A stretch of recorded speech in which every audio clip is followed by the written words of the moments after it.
So I'm trying to turn my kitchen into a kimchi business, and I honestly don't know what I'm doing. But there's barely any good kimchi where I live, so let's see where this goes. I've been making kimchi for a while now. I know, mostly to friends and family, and every single time I give it to them, they're like, "You should sell this." So I am actually going to try it, and this is going to be day one of me figuring out if I can turn this into a real side hustle. I'm not gonna be uploading videos every single day, but from this day, I am officially starting to try to turn this into a real side hustle.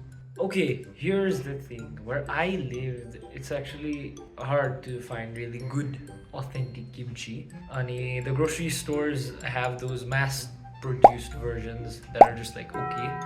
So there aren't really many local makers. I've already sold some to my friends and family, and the feedback has been great. It's not bad, I can say that for sure. So I actually do think there's a market for this. I'm doing this because I am extremely bored staying at home doing absolutely nothing. I want to try out something very different. I want to get to know how it feels to, actually run a business. And I think it's also going to teach me a lot of new things like budgeting, planning, management, all sorts of things. So in this video, I'm going to show you three things. First thing is how I actually make my kimchi.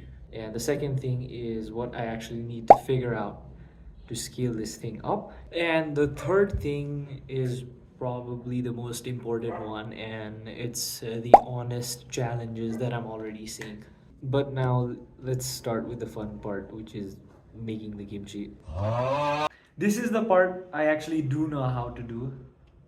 Kinda. So I got this cabbage from the local supermarket, and it's about a kg, or a little more than a kg actually. I just chop it up and let it soak it in the water for a few hours. It basically helps the cabbage soften and get that nice crunch later. Then for the kimchi paste, this is the fun part. Garlic, ginger, gochugaru, fish sauce, and some secret stuff I won't tell you yet, because if I do, what's the point of me selling my kimchi? It's supposed to be unique. Now I just toss everything together. This part is messy. It gets real messy. Bruh, I should have used gloves. And that's it. This batch will make about, I don't know, maybe 4 jars? Not a ton, but enough to, give it as samples. If I ever want to share this, I'll need to make around 10 times the amount. Okay, that's done. Now it just sits there for a few days in room temperature. And then we see if it's actually good enough to sell it. Okay, here's what I'm realizing I need to figure out. Suppliers. I need to find bulk suppliers for cabbages and containers. I can't just keep buying from the regular grocery stores if I actually do want this to be profitable. Pricing. I actually have to calculate if this makes financial sense. Ingredients, containers, time, electricity for the fridge, also where to sell. Farmers markets, online, local stores. I don't know, it's a lot, but I'm excited to figure it out. So here's what I'm going to do next.